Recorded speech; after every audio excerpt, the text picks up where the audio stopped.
Hey, what's up, friends? Welcome to Chaos Live. If you are new and you're not familiar with Chaos Live, this is a show that I sometimes do weekly. It kind of depends on what's going on, though, but a somewhat weekly-ish live stream kind of thing where I get to hang out with you awesome people that are here joining me live. If you don't notice that there's a live chat off to the right, then maybe you're watching this after it was live and you're watching the replay of it.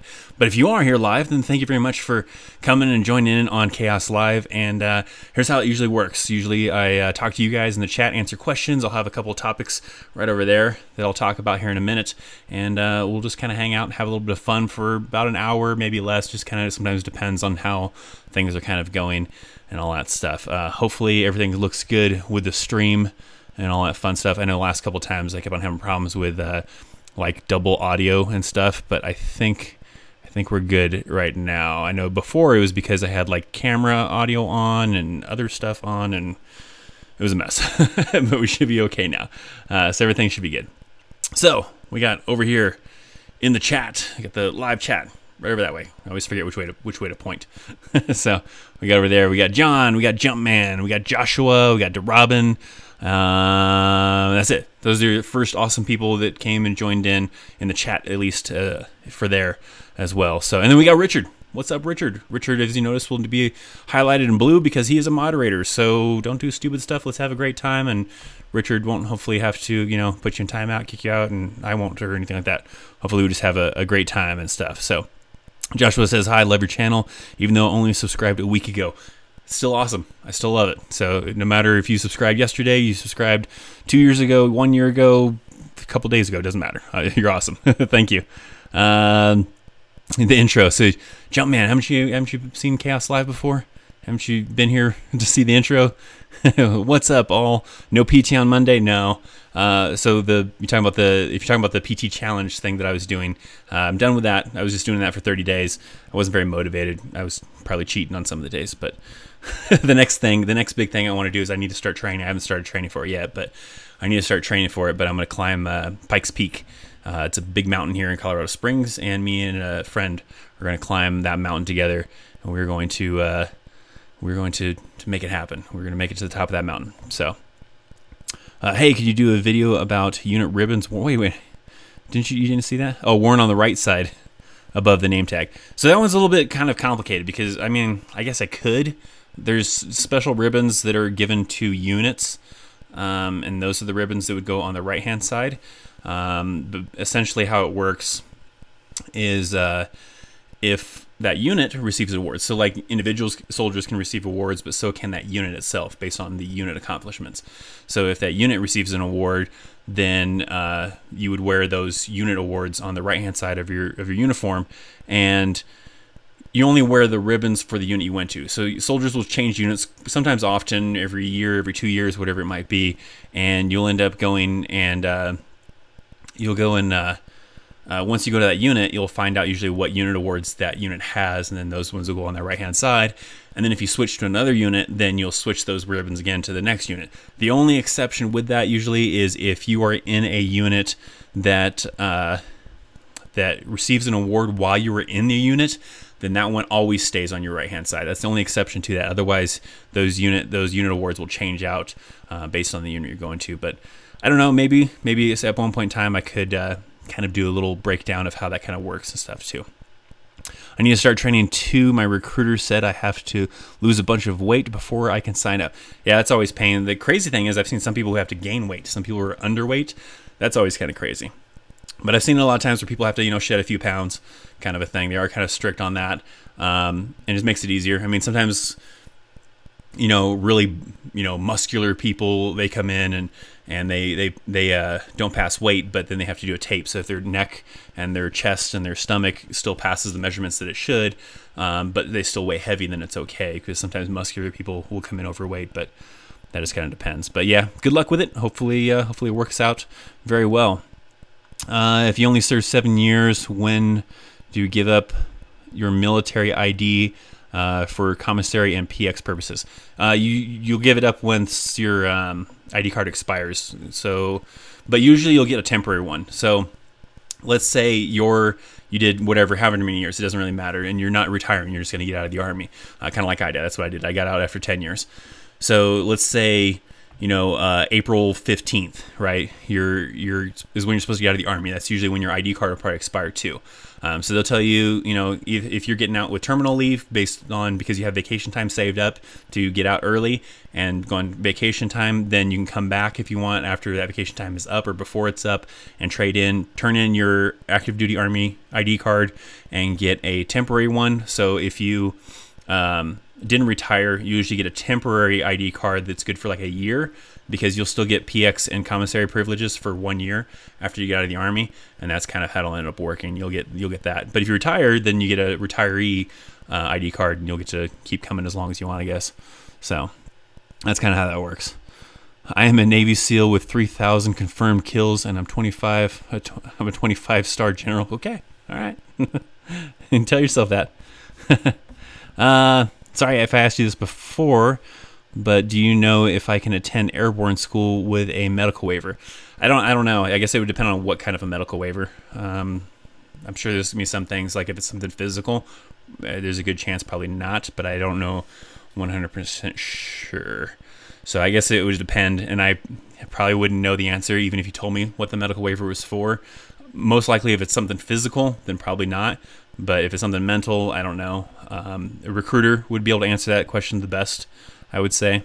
So, what rank was I when I got out? I was a sergeant, E5. What MOS go to sandbox most often? I don't know if it's really, sometimes infantry, but I wouldn't really say that it's based on the MOS. Sometimes it's based on the unit. Because, you could be in, so like, you could say infantry guys go the most, but that's not always going to be the case, because the infantry guys also have support people with them. They're not just going by themselves. They're going to have cooks, they're going to have transportation, they're going to have communications people, they're going to have all those. The whole unit is going to go as a whole. It's not just going to be certain MOSs. So it's usually more unit-based. Sometimes it's location-based too. Certain duty stations, certain assignments will be like a rapid deployment location, like Fort Carson was. I don't know if it still is, but I know it was a rapid deployment location, so they were basically every other year deploying to Iraq or Afghanistan. So usually it doesn't really, the MOS isn't really as much of a factor as it is for like just the unit, if they're a rapid deployment or not, kind of a thing. So can you make an air assault school video? I can, possibly. So let's get into a little something then that I was going to talk about over here, my number 2 little topic, and then we'll come back to number 1 topic. So if you visit my website, ChristopherChaos.com, if you want to visit it, this is what it looks like right here. This is ChristopherChaos.com, as it says right there. But on the right-hand side, if you're viewing this on the desktop, if you're viewing on mobile, you have to probably scroll down a ways, because this stuff in this column will show up first, and then this stuff will show up underneath all this stuff over here. But off to the right over here, I have a little survey. I want your guys' opinion. What video, as far as school-wise, are you most interested in? We have somebody who voted for Bradley Tanks, which isn't really a school, but I have a couple school options in here for what you're most interested in for our next video. So if you visit ChristopherChaos.com, you can vote on which one you are most interested in, and that'll probably be the next school-related video that I probably do. By the way, I kind of redid ChristopherChaos.com a little bit, just added a few things. So I got this little featured area here that should feature some of my videos. I have some of my favorite vlogs over here, some of my other videos, because I also have done other things in the past. I've done some music videos for local bands, some fun documentaries and other stuff that I've done over here, some of the credits of all the stuff I've done. This is just a link to all the Chaos Live past episodes. And then I have some other links here to some blogs, some of the Explaining Army stuff. This just tells us Army veteran website, and then a little video about me that's also on my channel. But I did some revamping over there at ChristopherChaos.com. But the main thing is hit up this little voter thing that I got here if you get a chance, and let me know what you're most interested in as far as what kind of video maybe for a school that you'd be interested in seeing, and maybe it'll be the next school video that I do related anyways. I don't know what the next video for sure will be, but I don't know if that one will be the next one or the one after that. I don't know. But, eventually, if I get some votes, I want to know what you guys think and what you're most interested in. Sorry. I hit the wrong button. I apologize. What things you're interested in as far as which school you want to see and stuff. So Is it true that the Army can still call you back into service within 2 years after your enlistment is over? That depends. So typically when you enlist in the Army, you're kind of obligated to 8 years total. So even if you sign a contract for 4 years, right, then that means there's 4 years of what's called inactive reserve. Now, that doesn't mean you have to show up to work anymore. You're free to do whatever pretty much, but there is the chance, like if something was going down and they need to call people back up, then you could be called back up if you're still within those 4 years that you had left. Say, in the example, you did 4 years in the Army and you still had 4 years of inactive reserve. If you did more, then you have less time. Maybe if you did 7 years in the Army and then got out, then you'll have to do 1 year of inactive reserve. But essentially, that just means they can call you back within that time frame. Sometimes they might call you up to go do some kind of class or something like that for like half a day, and they'll pay you for it. I've heard of a few cases like that. That's not a very often thing, I don't think, but they could technically bring you back in that time. Now, if you do 8 years or more, then they won't call you back. But anything under 8 years, then yes, they technically could call you back. I don't think it's happened in a very long time, though. So, or if all, I'm not even sure if it's ever happened. I don't know, since they've done the inactive reserves. So I'm not too sure on that. Is it possible to join the Army then join the Marines? Yeah, it sometimes depends. I think I don't know if the Marines will take prior service military people. I know, I think the Air Force won't. So say you join the Army, did 4 years, got out of the Army, and then decide you want to go to the Air Force. I don't think Air Force right now is currently taking prior service. Marines might. I don't know. It kind of changes all the time. Sometimes they do take prior service, sometimes they don't. Sometimes they only take certain MOSs. I don't. So it'd be something you'd have to talk to somebody. But certain times they won't take prior military service people. So that just kind of depends. If I am certified firefighter as a civilian, can that help to get that MOS in the Army? Not really. I mean, I'm sure it'll make the training much easier.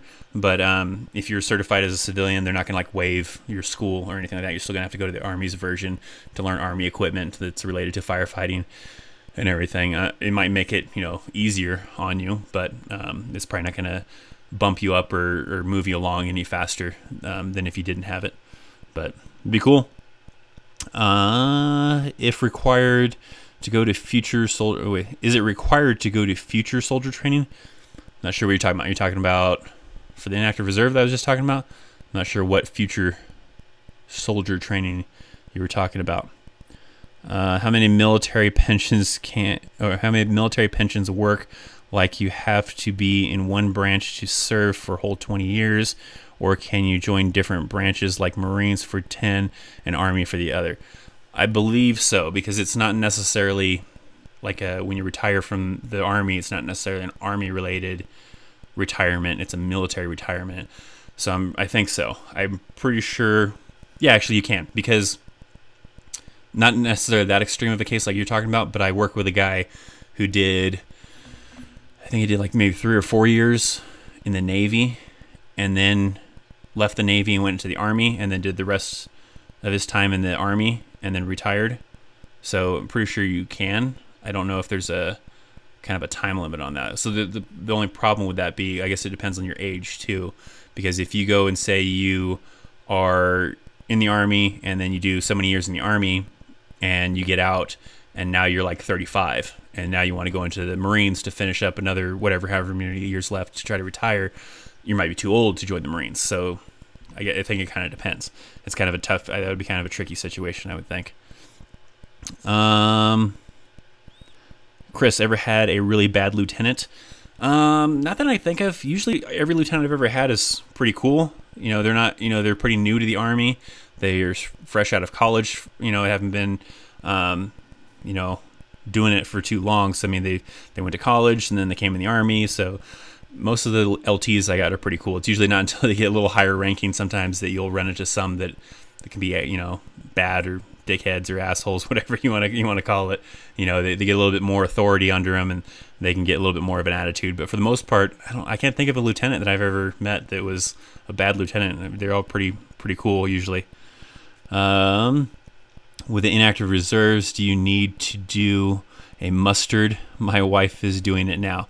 Are you talking about like a formation? Is that what you got there? a muster. Like you're talking about like a formation. They don't. It depends. Like I said, if they call you up for a school, then you have to go back to do or like a class. It'll be like a class sometimes, like on something or whatever. I don't know if they do a formation. And I think they have you show up in civilian clothes. I don't think they make you show up in uniform. But I've only known a couple people that have ever had that happen. It was like a half-day thing, and I think they went for something stupid like a sexual harassment class, or I don't remember what the class was even on. I don't remember, but you won't usually do like formations or anything like that. It's just like a thing where they technically could call you back, but they often won't. Can I join the Army with a green card? Yes, it will be a little bit more complicated because they have to do a pretty extensive background check on you before they'll send you off to schooling, and you're going to have to join the active duty. You won't be able to join National Guard or Reserves because currently active duty and National Guard and Reserves are not taking green card holders. They're only taking U.S. citizens. So, which also kind of brings to another topic. Like someone was asking me about the other day about it. Is it true that like an Army veteran could get deported like back to Mexico, for example? And then yes, it can. It's not a common thing, but in the case that say like a soldier joins the Army with a green card, they do something like 4 years, and while they were in for the 4 years, they didn't get their U.S. citizenship, and they get out, and then they don't follow through with updating their green card status or whatever. Then usually if you kept your nose clean, you're doing good, not getting in trouble, breaking the law and getting arrested or anything like that. Then usually they're kind of pretty lenient with you and like, all right, hey, just get your stuff together, renew your green card. But if you're, you got out and you got arrested maybe a couple times or something like that, there are cases where veterans that had green cards got out of the Army, didn't get their U.S. citizenship, got into some trouble, and then didn't renew their green card status, so they got deported back to Mexico. So it's kind of a crazy kind of situation, but that is possible too. But yeah, you would be able to join the Army with a green card if you join active duty. It just might take you a little bit longer because they have to do a pretty extensive background check on you, and until that background check gets done, they can't really get you fully into the system yet until that's done. So, Paul Belt, what's up? Hey Chris, should I do the Army, SF, or 75th Rangers? I think that's just, I don't know, like they're both pretty cool. I think it's more based on, some of the pros and cons of different ones of what you're more interested in. Special Forces do a lot more high-speed stuff from everything I've always seen. You also are going to move up in rank a lot faster in the Special Forces, where the Rangers do a lot of infantry-related things. They get a little bit of high-speed stuff, more than you would in just a normal infantry unit. But you also have a little bit more wider of options in the Rangers. So like you don't have to always be infantry. You can be other things like an 88 Mike, which is what I was before I got out of the Army, a truck driver. If I wanted to go Ranger, I could still be an 88 Mike in the Rangers and be an actual Ranger in the 75th Rangers. So you have a little bit more variety or options for MOSs in the Rangers, where Special Forces is going to be those set ones that they have, the 18 Bravos, the 18 Deltas. You're going to have either a medic, you're going to have your engineer, you're going to be one of those specialized Special Forces MOSs that you're going to have to be, and it's not really something you get to pick. It's more something as far as based on certain things that you do during SFAS that will determine, what they want you to do and what you'll have to try out for. So, if you want a little bit more flexibility, Rangers, if you want to be Special Forces and you want to be one of those specific type of jobs that Special Forces do, then obviously Special Forces. But I think it kind of just depends. Paul says, moving to Colorado Springs the end of the month. Awesome. If you're planning on buying a house, it is a crazy housing market here. A lot of people that I know that are trying to buy houses, they are having a difficult time or had a difficult time. They may manage to get through the process, but houses are going like crazy here in Colorado Springs. It's a very high housing market. So people are going and they're trying to put in a bid on a house, and the house is like already sold. They're having a hard time trying to get their bid in. So a lot of people are having to bid more on the house than the listing price is because, that's the only way they can sometimes get the house is if they just try to underbid or bid exactly what it is the person's asking for. Someone else is going to outbid them and say, hey, I'll give you a little bit more if you take my bid, and they get the house. So buying a house, a little difficult if you're trying to buy one in Colorado Springs. What are some of the funniest things you've seen during your service? I don't know. I'd have to think about it. There's probably some things like soldiers have done that have been pretty crazy. Had a soldier. Okay, one example I can think of. I had a soldier my second deployment in Iraq who, it's not really funny. I mean, it's kind of funny, but it's also kind of sad at the same time, I guess. But he got hooked on wanting to huff canned air. And his roommates told me about it. He was one of my soldiers, and he was like, hey, so-and-so is acting really funny. You need to get down here. Come check it out. And when I get down there to his room over there, he was like talking to the wall and saluting it. It was pretty crazy. At the time, it was kind of funny, but then at the same time, it's like this guy's got a problem and he needs to get some help because he's using canned air to huff and get high. So I don't know. It's kind of tough to say if that's a funny one. I guess somewhat at the time, somewhat kind of a funny story-ish to tell, but at the same time, the guy had a problem and you had to help him try to fix it. So let's see here. Look through your guys' comments. I've got a little bit behind there on some of them. Each Army contract, 8 years mandatory when you re-enlist. Well, sort of. Like you're obligated to 8 years, but you don't necessarily have to stay in the Army actively for 8 years. But you're going to be, at the minimum, at least on active reserve for that time frame. Do you still have Gamma Goat? I'm not sure what Gamma Goat is. Let's see, Richard. Yeah, they call if in, and we had to hang out for 4 hours. We were in civilians. They just talked to us both. Oh, so you've done it before. So, yeah, it's for the inactive reserves, right? Yeah. I have one tattoo on my left forearm. Could that negatively affect my chances of enlisting? No, you'll be good. I have lots of tattoos. And I was just fine. I got these while I was actually, most of these, I think. Almost all of these. I think almost all of these while I was in the Army.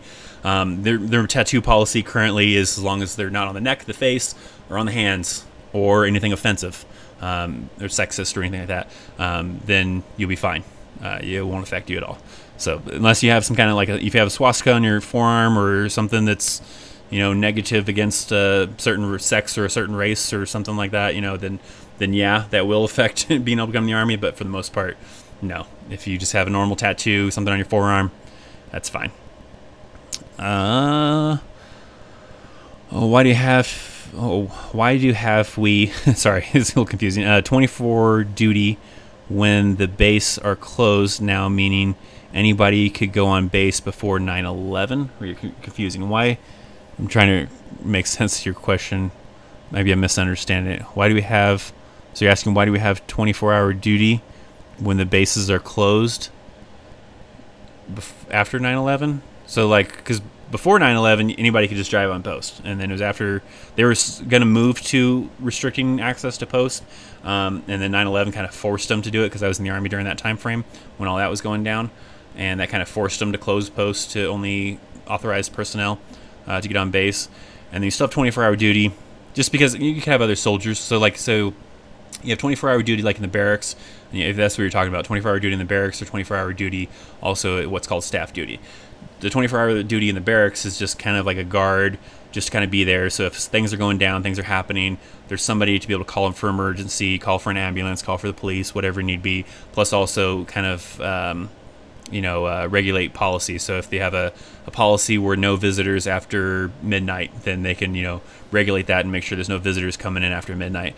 And then staff duty is really kind of for admin purposes, where if, say a soldier gets arrested or something like that, a lot of times they'll call that soldier's staff duty desk, and then that staff duty person will call the first sergeant, the commander, whatever they need to call, or the sergeant major or whatever, and they kind of utilize that way. So that's why we still kind of have 24-hour duties and stuff, even though the post is closed to authorized personnel only. What jobs would I be able to get after leaving the Army as a combat engineer? What jobs would I be able to get? I don't know. I'm sure there's probably a lot of engineering jobs, obviously, that you could probably easily get something related to being an engineer, but I don't really have a lot of experience with that. A lot of times you don't even have to do what you did in the Army, to go and kind of find a really cool job. Like I was transportation, but I don't do transportation now. But because I have the military experience and a secret clearance, then I was easily able to get a really nice instructor job. So you don't always have to kind of stick with that same field. Sometimes you can branch out of it a little bit, and your military experience kind of gives you a little bit of an edge with some of that kind of stuff. So that kind of still helps. Can I enlist in the Army and go to college during my enlistment for ROTC to become an officer? Not while you're already in. If you're going to do ROTC, then you're going to have to do that prior to the Army. So the ROTC program, if you go to my officer video, I have a video explaining officer rank. And in there, I explain ROTC, how it works, how you have the different phases and different stages. But essentially, after you've completed the 4 years of ROTC, then you become a commissioned officer. You get commissioned, and you go through some additional training and stuff and into the Army. But you wouldn't be able to come in the Army and then start doing ROTC while you're already in the Army.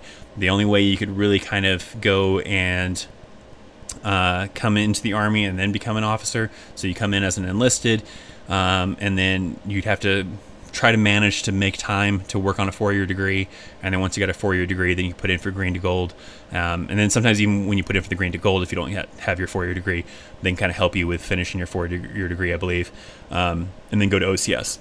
But that's kind of how that kind of works. You wouldn't be able to really go to ROTC while you're already in the Army.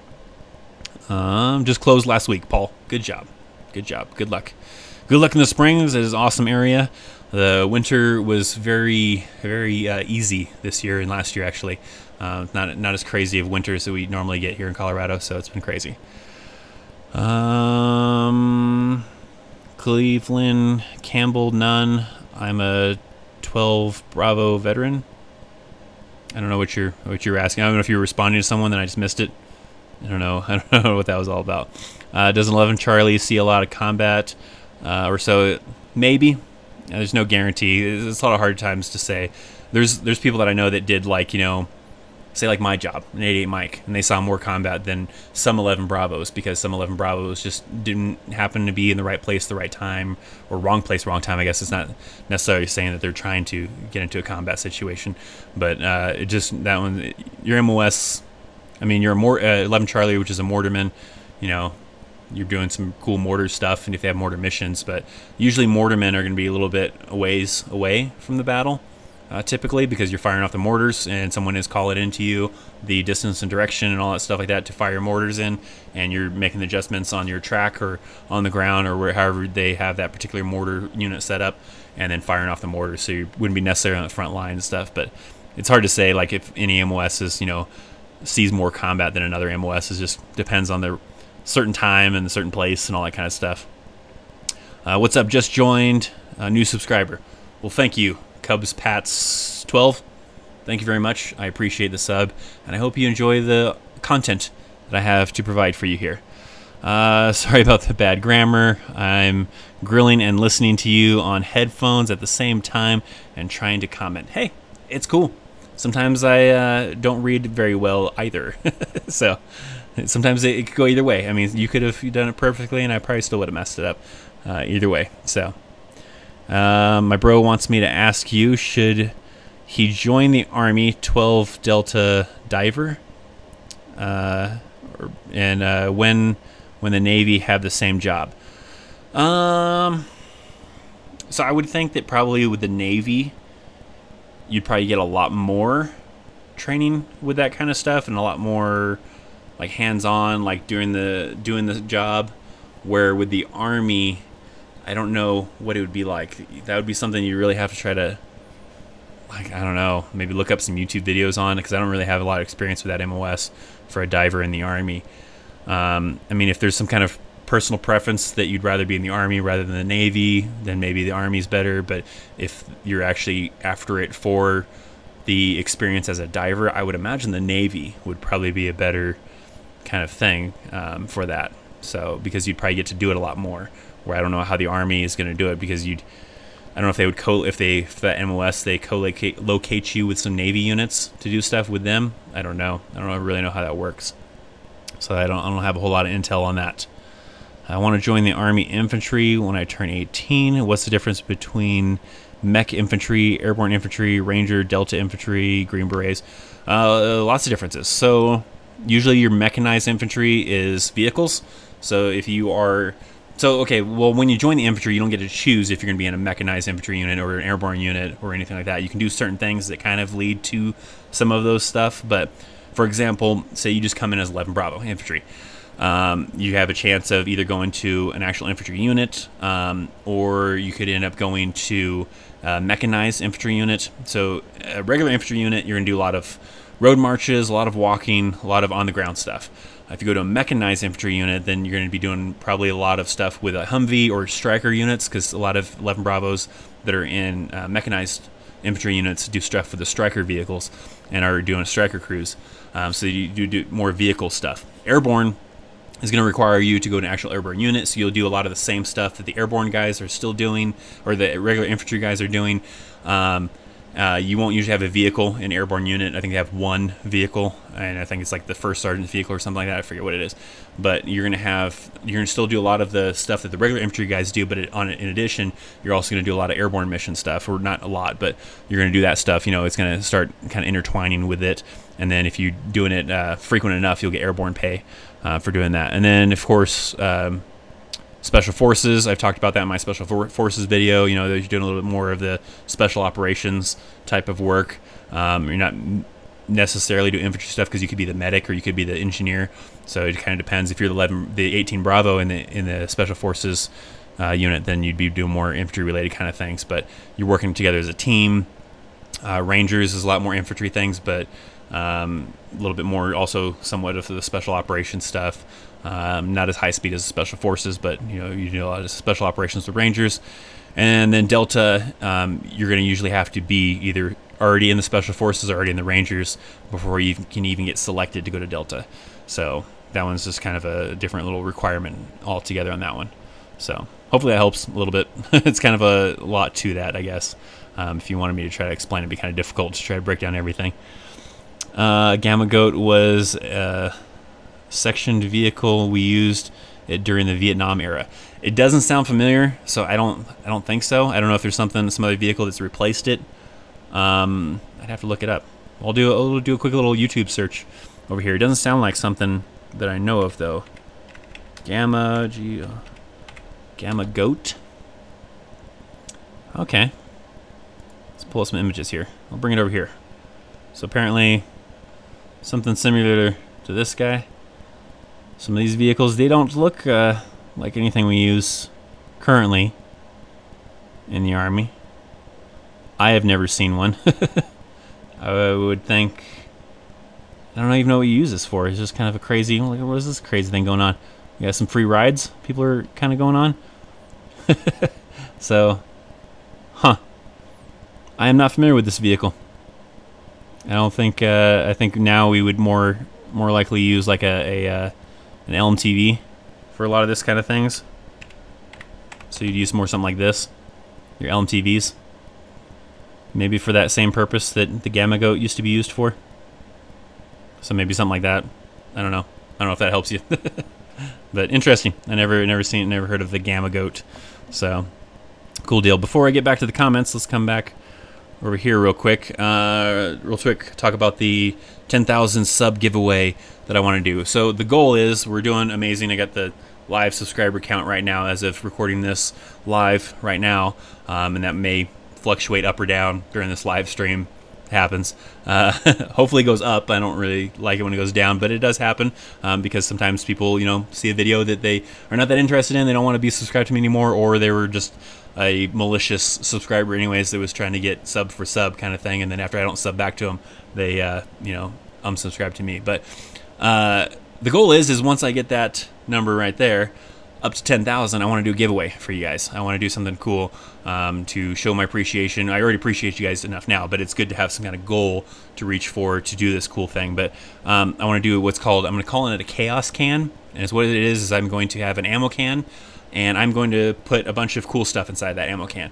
Military related stuff, maybe some chaos stickers. I don't know really what's going to go inside that can. It's going to be kind of like a mystery can.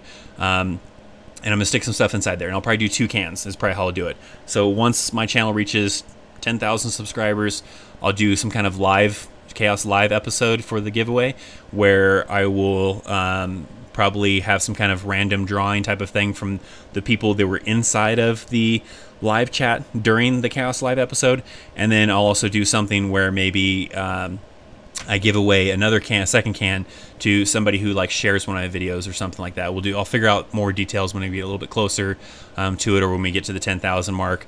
But that's the idea. So be on the lookout for that. Once my channel does finally, whenever that happens, it reaches 10,000 subscribers, do some kind of fun giveaway and give away a cool Chaos ammo can. So we'll do that coming whenever. I think Social Blade predicts that'll be in May.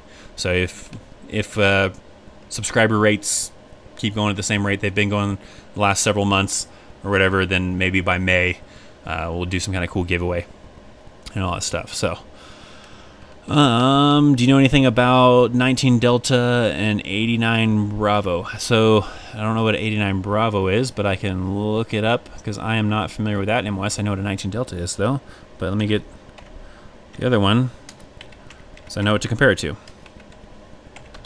89 Bravo ammunition specialist. Okay, so that would be completely different though, because 18 Delta is a medic, right? In the special forces. 18 Delta. Oops. Pretty sure that's a medic. In the special forces. Oh yeah, special forces medic. So an 18. So that was your question, right? Let me go back because I want to make sure, because those are 19 Delta. Okay, so that is different. I thought you said a 18 Delta. It's Cav Scout.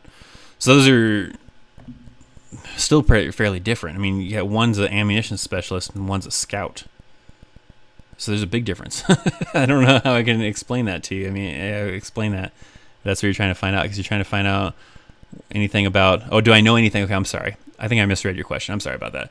So do I know anything about those ones? So not so much the 89 Bravo ammunition specialist. I would often do that as an 88 Mike. I would do the job of 89 Bravo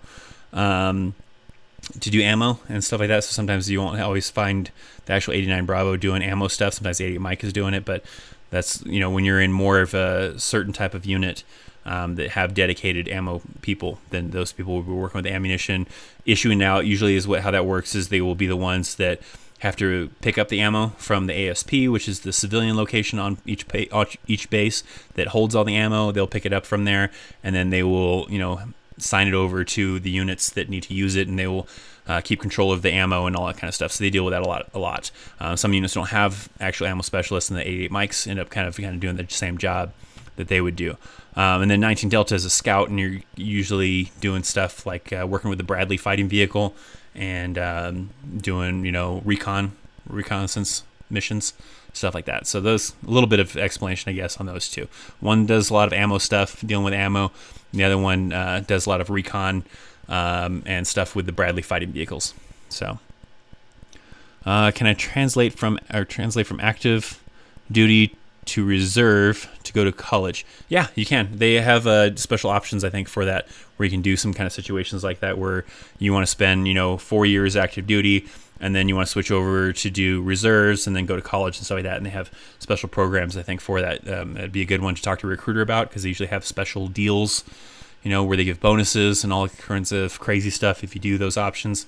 So definitely look into that with a recruiter. Tell them your plan that you want to do, maybe 4 years, 3 years, whatever, active, and then do another 4 years in the reserves. But while you're doing that, go to college and stuff. And sometimes they have some pretty good hookups.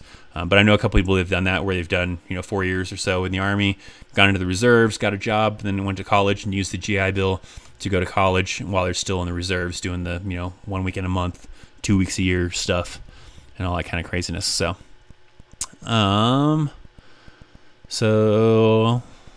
okay, sorry.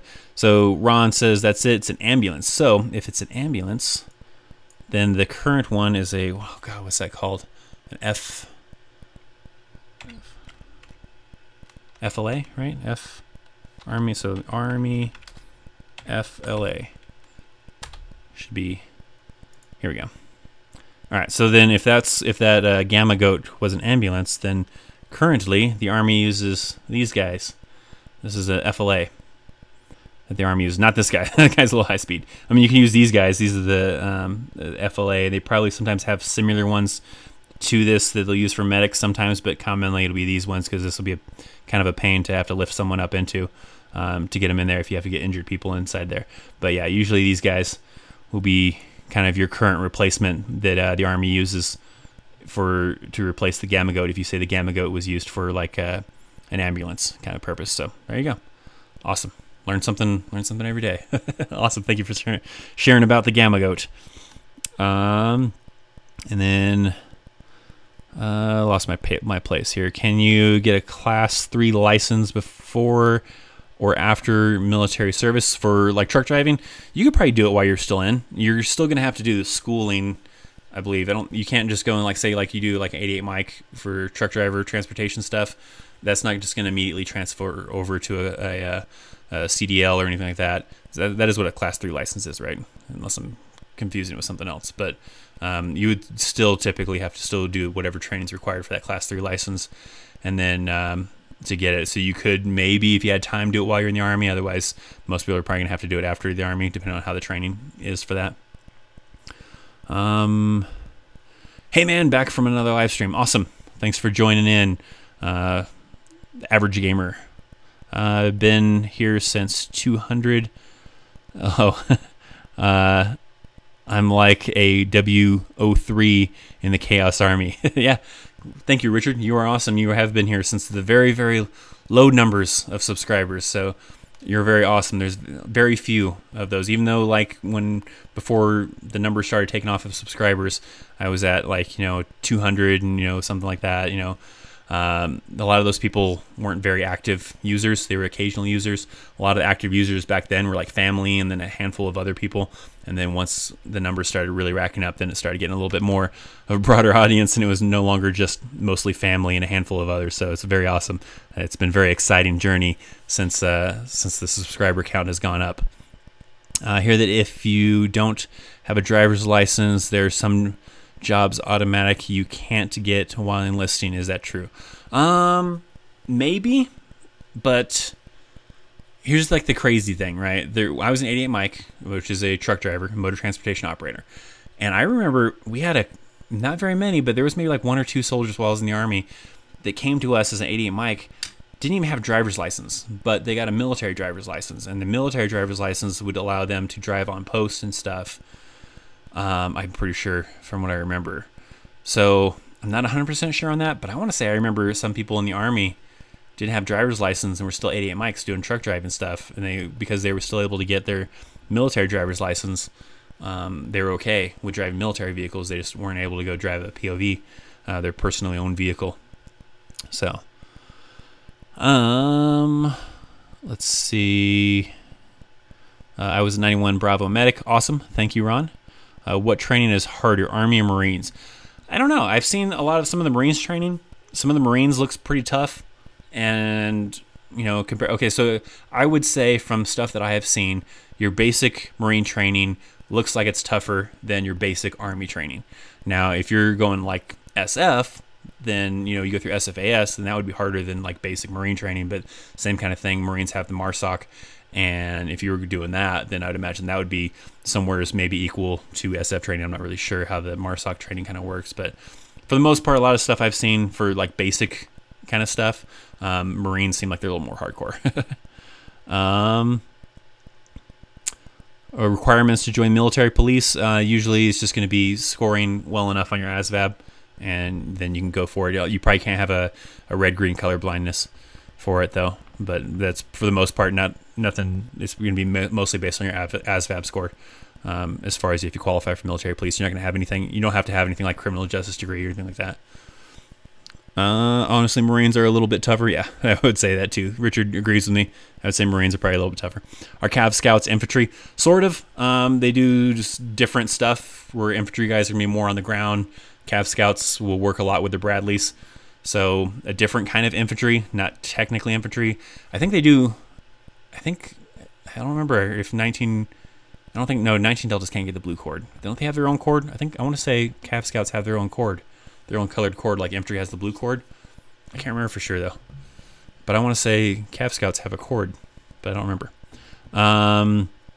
It's not about what branch you're in, it's about the training, sure. I'd say, it's more personal preference, I guess. Just came across your Special Forces video recently, was very curious as to some of the operations, missions, an individual in PsyOps would take on, as well as some of the specialized training requirements. I don't know a whole lot about PsyOps. I have a good close friend that I work with that he went to do PsyOps, and he wasn't able to actually continue going because he got injured during an airborne jump. And he went through the schooling and everything like that, but because he got injured during that airborne jump, wasn't able to go through and come back for the last little phase of PsyOps training. But he would know a little bit more about PsyOps training. I would have to learn a little bit more about PsyOps before I could really answer a lot of stuff about it, as I know very little about PsyOps.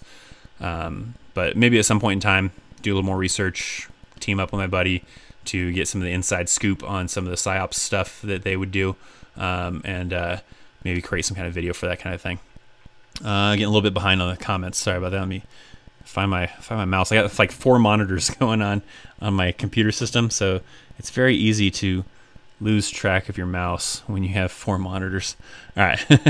I lost my place in the chats because I've gotten a little bit behind on the chat. So I was trying to see where I left off. Looked at no, let's see there. Okay, here we go. The FLA looks like our old Cracker Box ambulance. Crazy. Looked up Cav Scout and infantry job description. They seem similar. How are they different? Like I said, pretty much Cav Scouts are going to be more in the Bradley fighting vehicles, where infantry is going to be more on the ground. And then possibly if you're in a mechanized infantry unit, you're going to be in a striker. I was in the Army, was a E5 sergeant. I've done a lot with the Marines. They do a little bit more than us. Yeah, I did a little bit of training too, as Richard's talking about, with Marines. Some of the stuff they do is a little bit more hardcore. Chris, were you infantry? No, I was not. I was transportation. So I was not in the infantry. I was what a lot of people want to call pogues. Well, I guess. But I mean, I still did some stuff more high speed than some infantry guys. I wouldn't say all, but there's some infantry guys that I know that barely just did nothing but training, where I deployed to Iraq twice and did a little bit of crazy stuff there, where there are some infantry guys that didn't do as much as what I did in my time in the Army compared to theirs. So that's always kind of just dependent. Does the Army get better equipment than the Marines? No, they get a lot of the same stuff, I would think. The only time you start getting like better equipment is when you're like in the Rangers and the Special Forces and MARSOC and the Navy SEALs and all that stuff like that. But for the most part, Marines and Army are going to get very similar type of equipment. So in the Army, like if you were a combat medic, can you take that into the real world and become an EMT? I don't think the training directly translates. You would still, I think, have to do the civilian EMT stuff. I'm sure it would make it a lot easier though, but it wouldn't translate directly over. So just because you're a medic in the Army wouldn't mean you get to skip all the schooling and just be an EMT in the civilian world. You'd still have to do the civilian kind of EMT, and vice versa too. I mean, just because you're an EMT, say, in the civilian world, you couldn't just jump into the military and become a medic right away. You'd still have to do the Army's version of medic training, so it wouldn't translate directly over just like that. Is there such thing as top branch, or is it like every branch has their own purpose? Yeah, kind of. I always say it's just personal preference. I mean, obviously, if you talk to a Marine, Marines are going to say that Marines are the best, and that's how they are. But I say it's really just personal preference. I don't think that one's better than the other. I think it's just more of what your goals are for in the military, as far as which one is better suits you, kind of a thing. Alrighty, brother, I have to go eat. See you on the next video. Thank you, Richard, for hanging out in Chaos Live. See you next time, man. Where did I deploy? I deployed to Iraq twice. I went first time. I went to, sorry, I was looking where I was at in the chat.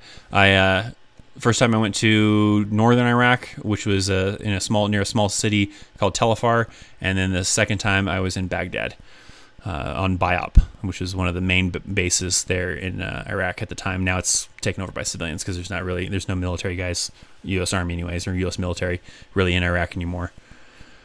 82nd Airborne checking in, awesome. But didn't you say that before? Is that the second time you said that? I feel like I saw that earlier.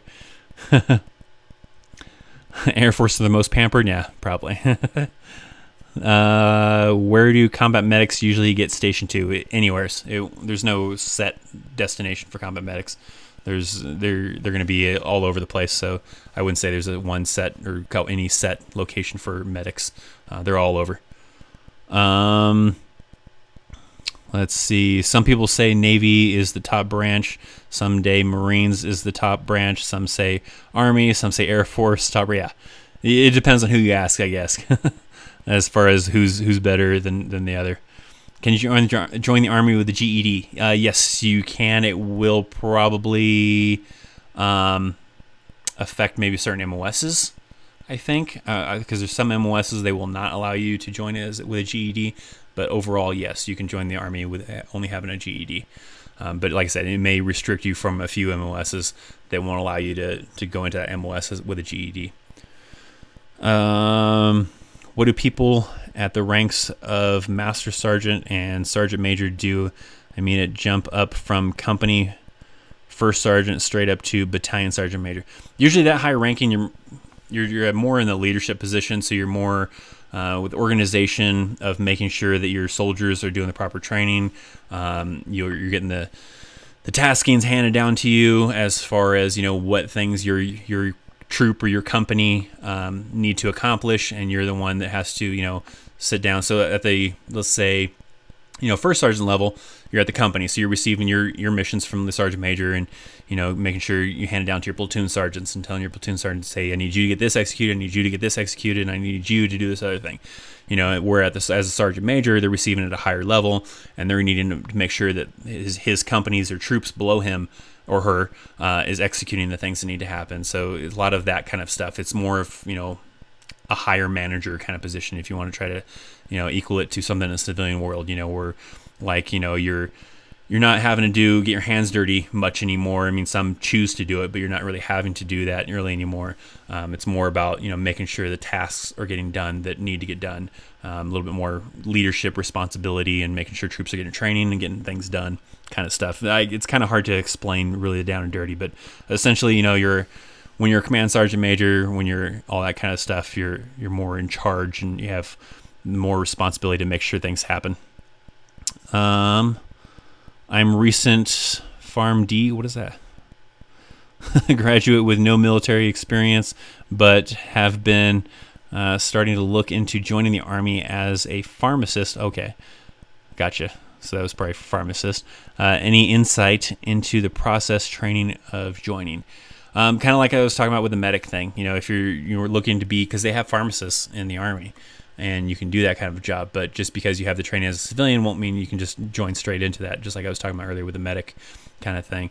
It will help you because it'll make the training a lot easier, but you won't be able to just transfer straight over. I don't really know a whole lot about that process of the training as far as the AIT for the school for being a pharmacist, but having that experience on the civilian side will make the Army's version of pharmacist a lot easier.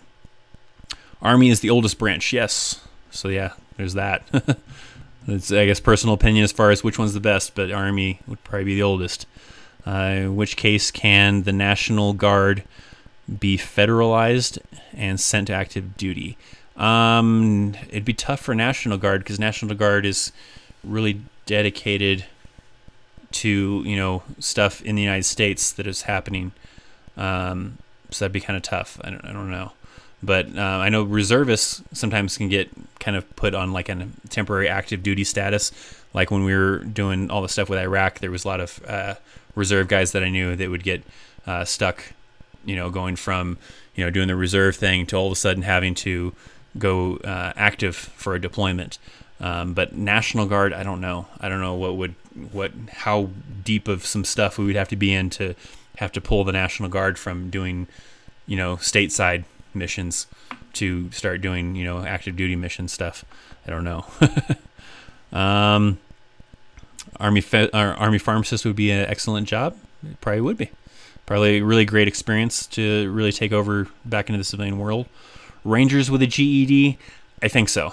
I'm pretty sure you can do Ranger School and RASP and all that stuff with a GED. Usually the jobs that aren't going to allow you to join with a GED or get into them are going to be like higher skilled kind of jobs. Like I don't know if you're doing like missile defense or if you were doing radar and certain other higher end MOSs, if they would let you do it with a GED, but I'm not 100% sure.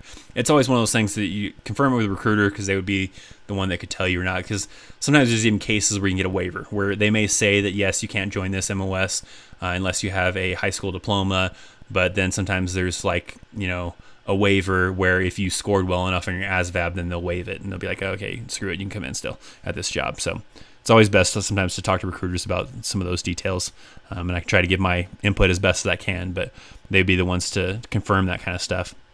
Where do combat medics for special EMT training?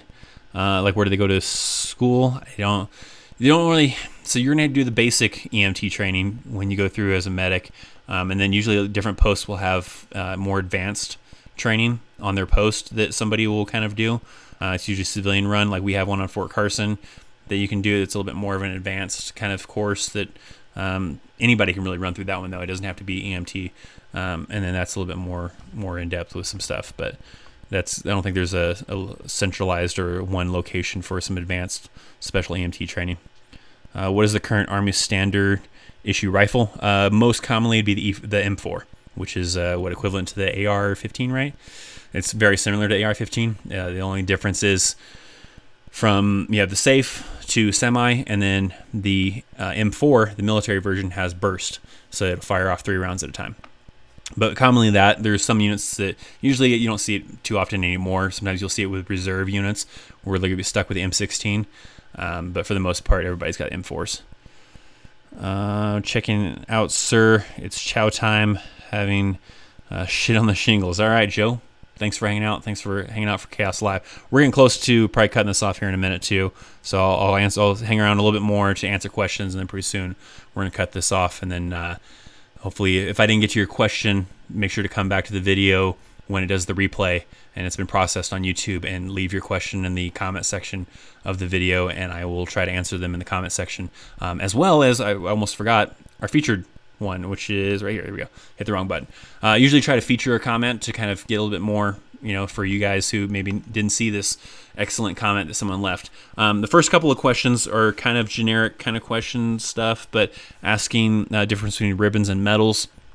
And because I just did recently a video on medals and service ribbons in the Army that a soldier could receive for awards. There are some medals that actually have a medal to it, and there are certain other ones that only has a ribbon. There's no medal version of that, and it just when you wear it on your uniform, they're all ribbons anyways on your uniform. The only time that you're wearing like actual medals on your uniform is for special occasions, usually like you have a ball. Excuse me. You have like a ball that you're going to or something, then you usually have like a special dress uniform with a bow tie, and you wear that jacket over top, and then there are certain policies that will allow you to wear the medals rather than the ribbons, and they're usually like miniature versions of the medals typically. And then if there is no medal version for that, then you just don't wear it on that particular one. But there's only a few, like the Army service ribbon isn't a medal, it's just a ribbon. But for the most part, on the uniform, they're all ribbons unless you have a special occasion. The other one was asking if there's a limit to how many awards that you can wear, and I don't believe so, because I've seen some people with some very large stack of ribbons. There might be an actual limit to that, but I don't know of one, because I've seen some people with some pretty crazy ones, but there might be a limit, and if there is, it's probably a large number that not a lot of people reach. Kind of a thing. And then the order as to where the ribbons are worn. So is what I recommend is like they have, I think it's called buildmyrack.com or something like that. They have several different sites. When like the one that I would use, you have this Easy Rack Builder website that you can utilize for building them. Let me show you here on the screen. So the website looks something like this, and you have this it's like easyrackbuilder.com is the name of the website, and you can build it through here. You can go through and select what ribbons you have. You start a new rack, you do what branch you are, and then say like your standard ribbons. You can come through here, and you can go through and just choose what ribbon you have, and it'll start building it in the order that it's supposed to go in over here. So you'll see it start kind of building it in the order as to which one is higher than the other, and you can see which ribbons go in what order from utilizing that. So if you really wanted to know, you're really curious, you could just build your own rack. You don't have to like sign up for a specific account or anything like that and prove that you're in the military or anything. Anybody can really just build a rack from there, but that's just easyrackbuilder.com, and you can kind of see the order in which a lot of the awards go in for all that kind of stuff. There's also like a technical manual or a thing specifically that outlines it, but that's an easy way of doing it.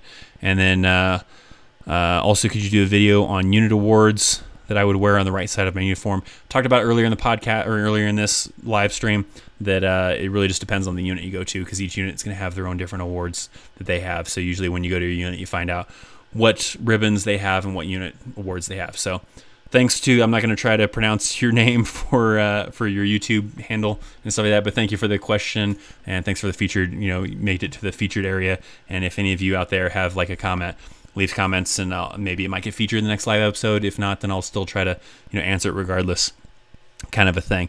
So we'll do a couple more questions, and I'm gonna have to call that off on this thing. What happens if you fail infantry school?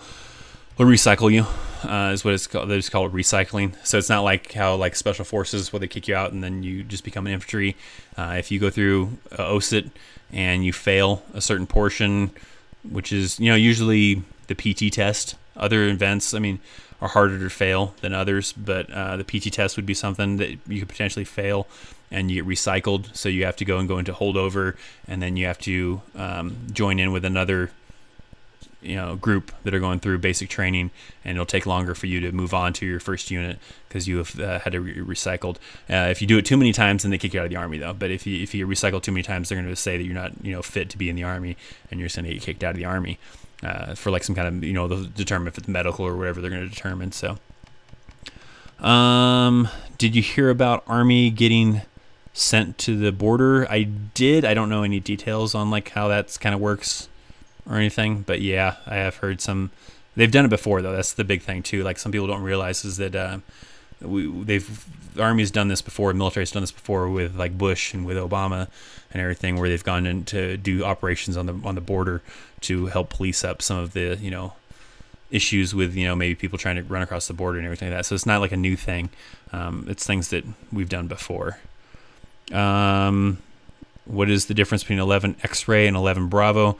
If you come in as an 11 X-ray, it's really not guaranteeing that you'll be like an 11 Bravo. You could become an 11 Charlie or an 11 Bravo, one of those two. They just based on, they're going to put you in which one needs people. So it kind of depends. Whereas if you join as an 11 Bravo, then you're guaranteed to be an infantryman. And it's just kind of the difference between that. We'll do one more question. You should live stream more often, man. Your live streams are very helpful for me and other people that are going into the Army. Thank you. Thank you very much for that. I probably stick to once a week, though. I didn't do it like I think last week. Did I do one last week? I don't think I did one last week, but I was pretty busy, so I didn't really do one last week. But I usually try to figure out a day somewhere in the week to try to do one of these, to hang out with you guys, answer questions, and do some stuff on here. But I don't know if I would do more than one per week, kind of a thing. I don't want to overrun it. I try to keep the content to certain aspects of things. Once in a while doing vlogs, try to do more of the Army related videos though, and then once a week trying to do this, all that kind of thing. How do you get a 99 Zulu MOS? I don't even know what a 99 Zulu is. 99, I gotta look that up. I don't even see that. Army Ninja? I see some stuff calling it an Army Ninja. Is 99 Zulu a real MOS, or is it all a joke? Couldn't tell you, man. I have never heard of a 99 Zulu. I just looked it up just now, and I don't know if it really exists. I would have to do more research, but when I just do a quick Google search for it, it doesn't sound like it exists. So I don't know. I couldn't really tell you. But thank you. Thank you for the question. So we're going to go ahead and that's not the button I wanted to press. I wanted to press this guy. So I want to thank you guys for hanging out and joining me for another episode of Chaos Live. If you haven't already, make sure to hit that thumbs up. If you hung out, especially if you hung out for this long, wherever point you jumped in on Chaos Live, if you found it useful and you found it entertaining and all that kind of fun stuff, then make sure you hit that thumbs up. If you're not already subscribed to the channel, make sure to maybe subscribe, maybe at least thinking about it. Maybe check out some of my other videos before you make a decision if you want to see what other type of content I've got on this channel. Hopefully maybe next week come back and do another episode of Chaos Live. Pretty soon I'll talk about it, but I'll be doing a special episode of Chaos Live from another location, as I got some stuff going on with work that I'll be doing and stuff. So maybe try to get in while I'm doing that special thing that I won't talk about just yet. But maybe try to get in a special episode of Chaos Live while I'm doing that if I can. We'll see that when we get closer to it. But in a few weeks, got some special stuff that I have to do for work related. But thanks for hanging out. Appreciate it. You guys rule, and I will see you next time. See ya.